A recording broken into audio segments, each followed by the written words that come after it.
What's up, everybody? Welcome to Hammerdown Motorsports. I'm Steve Fass, and today, well, it's a little bit sunny, so it's a nice day. We are gonna go into the trailer and do a little bit of cleanup because we have a big summer coming up and we got to get prepared. So we're gonna do a little unboxing on the Harbor Freight generator that I bought for the trailer, and we're gonna see how that's gonna work. All right, so after Motorama, I had to make some room in the garage, so some of the stuff ended up in the trailer. I did end up getting some lights for probably up here somewhere. When we do have the generator hooked up, we'll be able to run some regular 110 lighting. These are all LEDs, so they shouldn't use a whole lot of power. And we're just gonna have to find a place where we're gonna put them and route the wiring and all that good stuff. Also in here, I have some 12-volt ones, which I'm also gonna be putting up kind of on these roof trusses, if you want to call them that, and we're just going to be able to light this whole entire place up at night and use the power sources that we will have on board. So we've got our tent over here. I probably will move this E-Track over a little bit just because of how far the car comes up. There's really not much I can put here, but we do have a little bit of a mess on the floor, so I did get some cleanup supplies, and we're going to mop this whole rubber floor up and make it look really nice and new once again, and get all ready to go for this year. All right, so what we're gonna do today, we are gonna unbox our new 3500 inverter Predator from Harbor Freight. Now, I do apologize if you guys hear the dogs barking next door. That's my neighbors. They leave their dogs outside and they just lose their minds the second I walk outside my house, and it's pretty annoying. But either way, we're gonna get on with this and get this thing out of the box.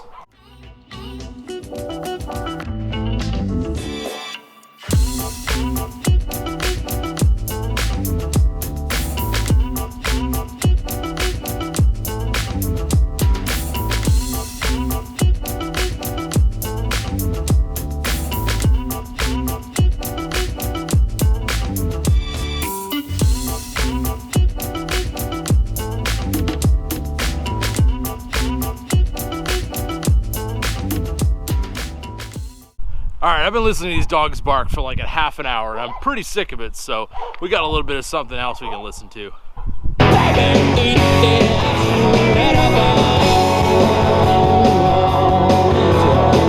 Way back. All right, I know I said I use True Fuel in pretty much everything, but this capacity is a little bit more than I'd want to spend on. It's about $20 for a small tin of True Fuel. So we're gonna use some premium gas. I know this is in a diesel can, but that's the one I use for it, so not a big deal. But we're gonna fill this thing up with some fresh fuel, and then we're gonna find some oil, make sure that's all good to go, and we can go through our starting procedure. All right, we got her full of fuel. I put the filter back in. I just took it out to fill it up a little bit quicker and avoid some spills, but just kind of my preference. It's got a little chain on the cap here so you don't lose it. We'll tighten that back up till it clicks, and we're full of fuel. Okay, I did a bit of reading, and I guess the oil that was on the stick was just kind of from manufacturer. I don't know if they fill them up and run them and drain them again for shipping reasons, but either way, this funnel fits in here really nicely. We've got some oil. It takes 10W30, so we're gonna fill it up and go for our first start.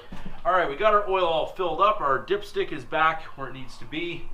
We use probably a little less than half a quart, so just take it slow when you're filling it up and just check it frequently until you get to the full level on the dipstick. But they don't take a whole pile of oil, so you don't want to dump a whole bunch in there and have it puking out everywhere. So just take your time when you fill it up. It makes it pretty easy with the funnel that they provide. So now that it's got oil in it, what I did is I just took the pull start, give it a couple of pulls here.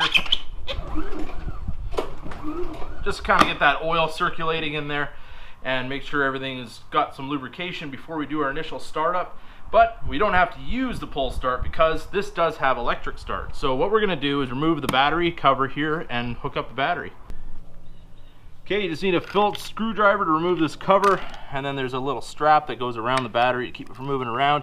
You can see your positive terminals kind of just hanging there. So what we're gonna do is we're gonna pull the battery out so we can make sure everything is nice and tight and connected, and we should be almost ready to get this thing fired up. All right, this is our battery here. It is not really all that big, so it's pretty easy to get out of the space where it's stored. We have our positive and negative terminals, and we also have a little rubber cap on our positive and negative so you know which one is which. So now what we're gonna do is we're gonna remove these caps, get our hardware out, and connect our terminals and get all this put back into the generator. Okay, so we got our negative little rubber cover removed. Let's remove the positive one. If you forget which one's positive or negative, not a big deal. It's written right on the battery, positive, negative. So if you forget, you're good to go. Also, there is red around where the positive one is, so it's pretty hard to mess that one up. Now what we're gonna do, there's a little insert, just like this. If anybody's ever put a battery in a four-wheeler or motorcycle, anything like that, this is very similar. You just slide the little threaded insert into the bottom of this terminal, and then you're gonna have a bolt that's gonna go through the terminal on your generator, which is just here, just a little ring terminal underneath this cap. And we're gonna put the terminal on top, put our bolt through, and that will fasten it on, and make sure we put our dust cover over top, and we should have a nice protected terminal, and our battery should work really nicely. All right, we got our positive terminal connected, and then we can just put our little cover over top. I always connect the positive first so we don't have any arcing or anything like that. So now we will put our negative on, and we can get everything back into the generator, put our cover back on, and our battery is connected. All right, our battery connections are nice and tight and ready to go. Now you just want to make sure you have your battery strap up over top in the middle, so once you get it in place, you can hook it down and lock it into place. So now we're just going to put our battery into the generator itself. Hook in our strap. Make sure everything's nicely secured, and we're ready to go. All right, so right on the generator, there is a little starting card here. So the first step is to turn the ESC, the economy switch, off, which is right here. So we're gonna switch this to the off position. So number 2 says turn switch to start for cold engine, which is what we have. So we're gonna go over to start. Number 3, push start for up to 3 seconds or pull the starter handle. So we have our battery connected, so now let's hit the starter button. Like that, she's running. Now, we wait for the output light, which is now on, and slowly turn the switch to run before attaching loads. And there we go. It says about 124 volts. So now let's plug something in and see if this thing works. All right, so I'm talking at just a normal level. Obviously, you can hear the generator in the background, but it isn't too loud. I mean, this is not economy throttle or anything, which is actually even quieter than this. So, but it says to run it for about 5 minutes before you put any loads on it, kind of let everything stabilize for the first time you start it up. So we're gonna let it warm up and do its thing before we actually try to plug anything into it. But either way, to have this at a show or anything like that, even at this level with a box on the front of the trailer, I don't think would be too obnoxious or anything like that. I mean, obviously when I build the box on the front of the trailer, I'm going to have kind of the lid that opens up, deflect the noise away from the side that I'm going to have all my tents and all that kind of stuff on, so I don't have this noise interrupting me all day while I want to have power on the trailer. So for a Predator, for the price, I mean, this thing was around $600–700 on sale. Can't go wrong with that. Now I've got it outside here so we don't have any kind of smoke and stuff going inside the trailer and stinking it up. And it is on quite a bit of an angle, which is probably not good for it, but hey, we're gonna stress test this thing. Let's see if non-perfect conditions are gonna be a problem for this thing at all, but I really don't think it will be. It's not that extreme that it's gonna have any kind of oil starvation issues, but even just sitting here, normally like you'd expect something that's cheaper to rattle a lot and things like that, and this thing's sitting here really nicely. It's not banging away or kind of trying to rattle itself off the trailer, so I'm pretty impressed. All right, so I got one of the new shop lights for the trailer. Just gonna plug this in and see if it works. There it is. We have power.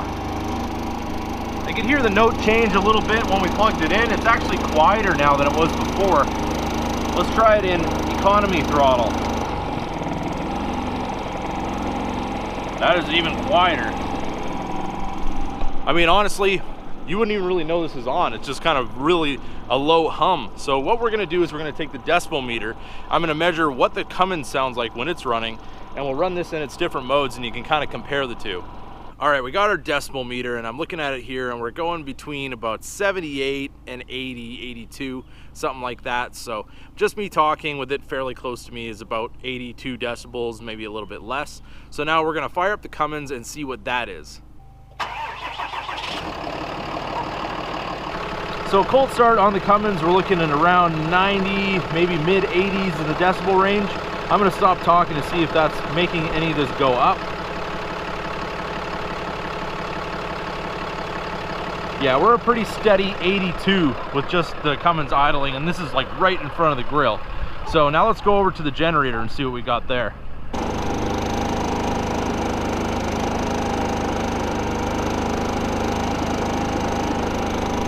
So we're about 80, 81 decibels just sitting here, not on economy.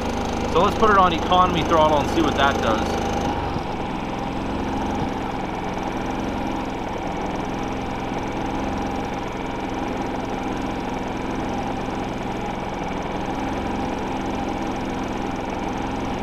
So we're looking at about 78 decibels on economy throttle, which is actually pretty quiet. If I walk away from it, I barely even know it's on. So the Cummins is pretty quiet, seeing how it is pilot injected and it's the new common rail style, so it's not like the old clunky, loud, noisy Cummins, which I actually do like. But even so, it's not one of those really annoying loud generators, and for a Harbor Freight generator, you don't expect all that much, but for the money, I am very impressed and very happy with my purchase. So for those of you who are wondering about True Fuel, this is the 4-cycle version of it. This is what I buy at Lowe's. I put this in all the small engine stuff I have, and it sits a lot, it doesn't get run very often, and it keeps them from getting gummed up and having problems with them starting. With this stuff here, I never have any issues whatsoever. You don't have to use stable in it. It's an engineered fuel. It's a little on the pricey side, but it's ethanol free and it works great. So if you guys are having problems with getting your small engine started in the springtime, I definitely recommend True Fuel. So now we have power for the trailer. We just need to be able to get a piece built for the front so we can have it nice and dry inside while we're traveling. You don't have to get water and all that kind of thing in there. We have to get a wire to get some wiring in here so we can have our lights and plugins and all that kind of stuff. And maybe, who knows, maybe an AC unit one day. That would be very nice for those hot days out in Kentucky. But either way, so far, pretty happy with the purchase. I'm gonna have some more updates on the channel on how well this thing is doing. So that's gonna conclude our video for today. If you guys enjoyed the video, don't forget to give it a big thumbs up. If you're new to the channel, hit that subscribe button and keep that hammer down.